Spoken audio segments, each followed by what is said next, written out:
कहानी के शुरू में हमें एक डेजर्ट दिखाया जाता है जो कि काफी सुनसान होता है और दूर दूर तक कोई भी नजर नहीं आ रहा था। उस वीरान जगह पर एक बेड होता है जिसके ऊपर एक खूबसूरत सी लड़की सो रही होती है। ये सीन देखने में काफी अजीब था और तभी हम वहाँ पर एक लड़के को देखते हैं जो कि उस बेड के करीब आ रहा था और अभी वो उस लड़की के पास आने ही वाला होता है कि उसे हेडेक होने लगता है और सब कुछ ब्लर हो जाता है और उस लड़की को काफी अजीबोगरीब चीजें देखने को मिलती हैं, जैसे डीमंस के हंसने की आवाजें आ रही थी और एक काफी पुराना बड़ा घर जो कि घोस्टली हाउस था और इसके अलावा और भी बहुत अजीब सीन्स वो देखता है। और तभी अचानक उस लड़के की आंख खुल जाती है और यहाँ पर हमें पता चलता है कि जो कुछ अभी उसने देखा वो रियल नहीं बल्कि वो उसका एक ड्रीम था। उस लड़के का नाम थॉमस होता है जो कि एक पेंटर था। थॉमस इस तरह के स्केरी ड्रीम्स पिछले कई सालों से देखता आ रहा था। थॉमस इन ड्रीम से तंग आकर एक साइकोलॉजिस्ट को भी ये दिखा चुका होता है और इस वक्त भी वो एक साइकोलॉजिस्ट के पास ही बैठा होता है। वो साइकोलॉजिस्ट थॉमस को बताती है कि तुम्हें स्लीप डिसऑर्डर है। थॉमस उस डॉक्टर को बताता है कि पुराने वक्त में इस चीज को किसी शैतान के साथ कनेक्ट किया जाता था, यानी किसी इंसान के साथ ऐसा तभी होता है जब किसी शैतान ने उस पर कंट्रोल किया हो या कोई डीमन उसकी बॉडी पर बैठा हुआ हो। तब वो डॉक्टर उसे कहती है कि ये सब तुम्हारी माइंड इमेजिनेशंस है और कुछ नहीं, या तुम्हारा कोई ऐसा ड्रीम, कोई ऐसी डिजायर हो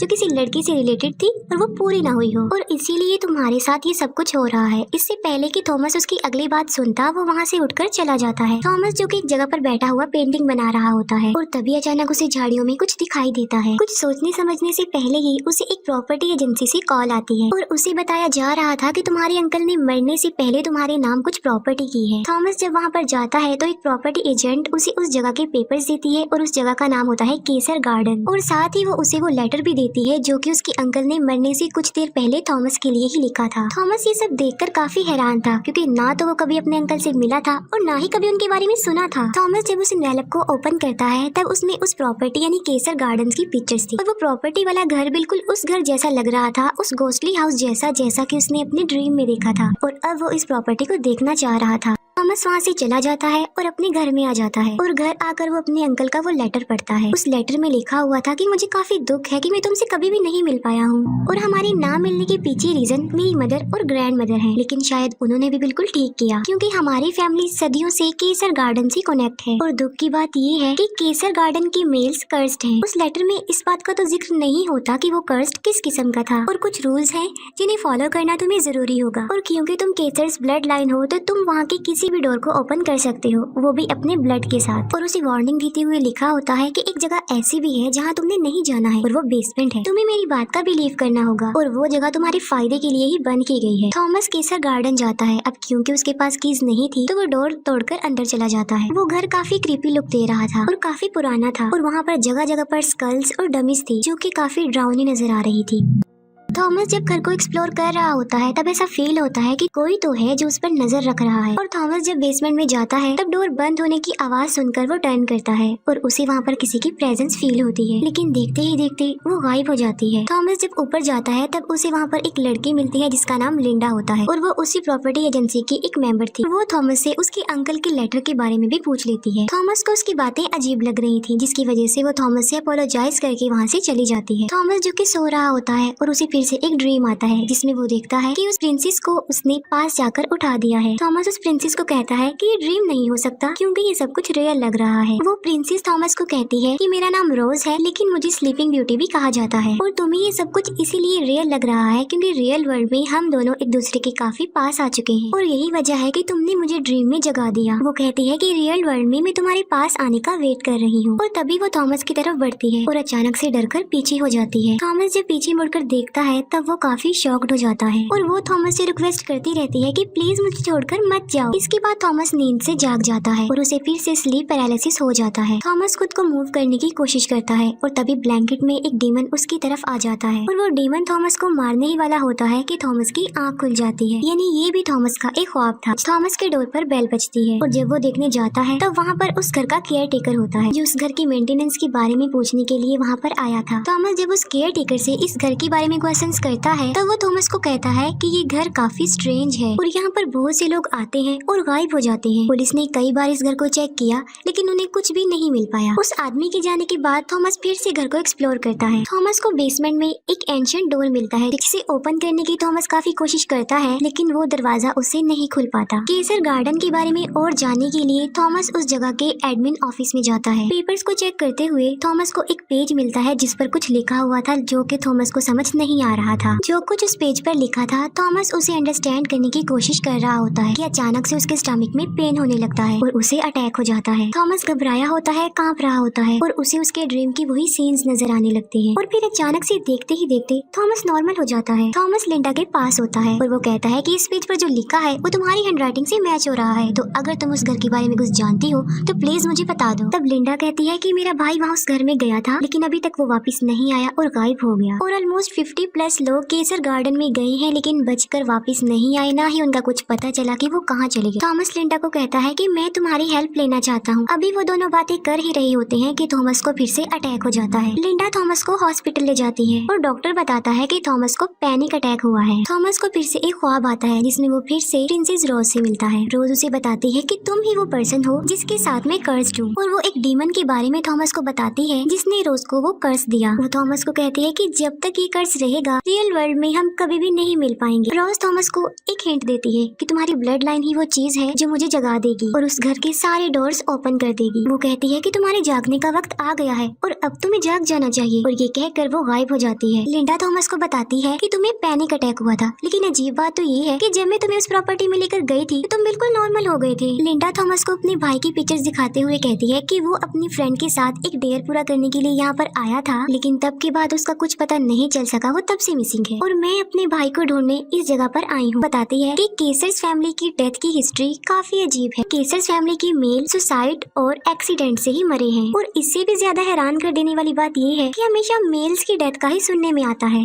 कहती है कि ये सब कुछ शायद किसी सुपर नेचुरल पावर से कनेक्ट है जो ये सब कुछ करवा रही है। थॉमस पूछता है कि कोई तो ऐसा रास्ता होगा ना इस कर्ज से बचने का, और लिंडा थॉमस की ब्लड लाइन को रिस्पॉन्सिबल कहती है। लिंडा की ये बात सुनकर थॉमस को उसके अंकल की वही ब्लड लाइन वाली बात याद आती है और वो लिंडा को उसी एंशिएंट डोर के पास लेकर जाता है। लिंडा भी उस डोर को ओपन करने की कोशिश करती है लेकिन उससे भी वो दरवाजा नहीं खुलता, और थॉमस वहाँ पड़ी हुई एक नीडल से अपने फिंगर का खून निकालता है और ब्लड वाली फिंगर से वो उस डोर को ओपन करता है और वो दरवाजा खुल जाता है। थॉमस और लिंडा दोनों अंदर जाते हैं।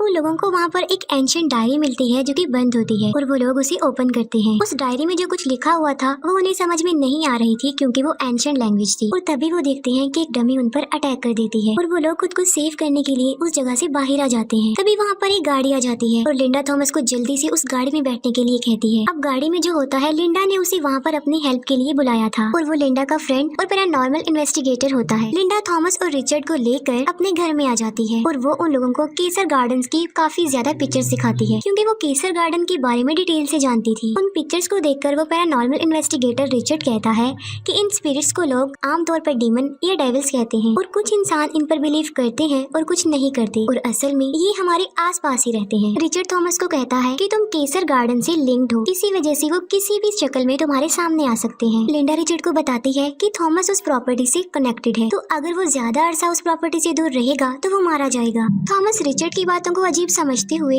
वहाँ से बाहर चला जाता है और वो अकेला ही उस एंशिएंट डायरी को देखने लगता है। एक पिक्चर देखकर थॉमस को कुछ याद आता है और वो वापस लिंडा और रिचर्ड के पास आता है। वो कहता है कि मैं उस प्रॉपर्टी से कनेक्टेड नहीं हूँ, बल्कि मैं प्रिंसेस रोज से कनेक्टेड हूँ, और वो उन लोगों को अपने ड्रीम्स और प्रिंसेस रोज की बातें बता देता है। वो रोज और उसकी कन्वर्सेशन के बारे में बताता है और कहता है कि जब मैं फर्स्ट टाइम इस प्रॉपर्टी में आया था तब उसने पहली बार आंखें खोली। थॉमस कहता है कि अगर हम प्रिंसेस रोज को ढूंढ लें और उसे जगा दें तो उस स्पेल के साथ साथ वो कर्स भी खत्म हो जाएगा। रिचर्ड कहता है कि मुझे इस एंशिएंट डायरी की राइटिंग और उसकी लैंग्वेज समझ में नहीं आ रही है, और इसको अंडरस्टैंड करने के लिए हमें लिंडा के फ्रेंड के पास जाना चाहिए। और वो लोग लिंडा के फ्रेंड के पास जाते हैं। असल में लिंडा के फ्रेंड के पास एक सॉफ्टवेयर था जिसकी हेल्प लेकर वो किसी भी लैंग्वेज को अपनी लैंग्वेज में कन्वर्ट कर सकता था। उस बिल्डिंग का केयर टेकर थॉमस से मिलने के लिए केसर गार्डन में आता है। वो उसे ढूंढने लगता है और तभी वही डीमन उस पर अटैक कर देता है और उसे जान से मार डालता है। थॉमस जब जागता है तब वो देखता है कि उस एंशिएंट डायरी का कुछ पार्ट ट्रांसलेट हो गया है।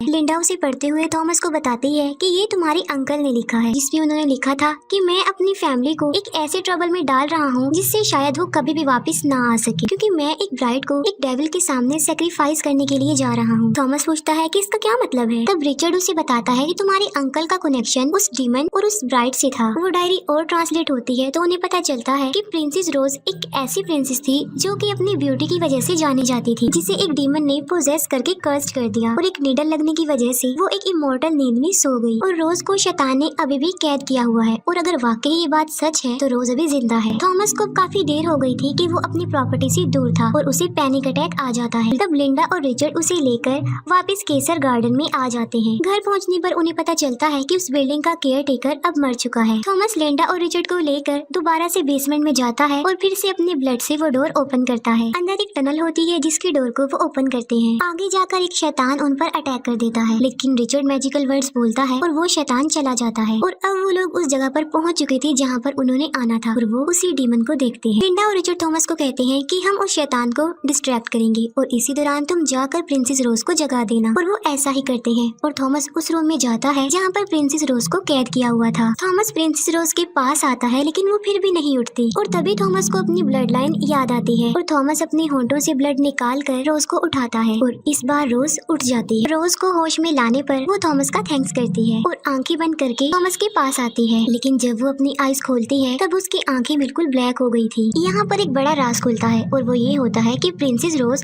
अब कोई प्रिंसेस नहीं रही बल्कि वो भी एक डीमन बन चुकी है। वो डिमोनिक आवाज में बोलते हुए थॉमस को कहती है कि तुमने मुझे जगा तो दिया है लेकिन अब तुम्हारा खेल खत्म हो गया है। और वो अपनी फिंगर से थॉमस पर मैजिक कर देती है और वो दीवार के साथ जाकर टकराता है। रोज थॉमस को कहती है कि मैंने तुम्हारे लिए बहुत कुछ सोचा हुआ है। यहाँ पर अफसोस की बात ये होती है कि थॉमस इतनी स्ट्रगल जिस लड़की के लिए कर रहा था, यानी जिसे वो अपनी ड्रीम गर्ल समझ रहा था, वो कोई ड्रीम गर्ल नहीं बल्कि वो एक डीमन थी।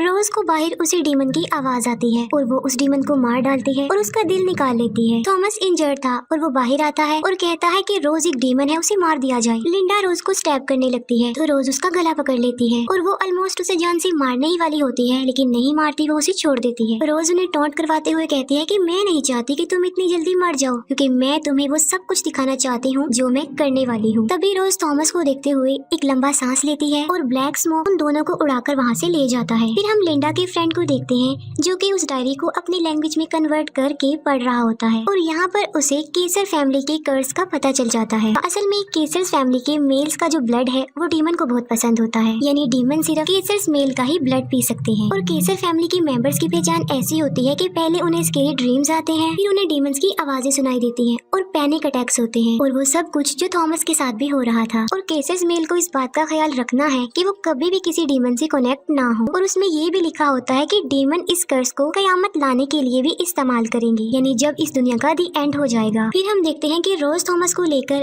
एक ऐसी अजीब सी जगह पर आ जाती है जो कि दुनिया से काफी दूर होती है। रोज थॉमस का ब्लड और अपनी पावर को इस्तेमाल करते हुए कुछ मैजिकल वर्ड्स बोलती है और कहती है कि जल्द ही सब डीमंस जाग जाएंगे और ये सारी दुनिया खत्म हो जाएगी और कयामत आ जाएगी। और इसी स्पेल के साथ ये मूवी यहीं पर एंड हो जाती है। Thanks for watching.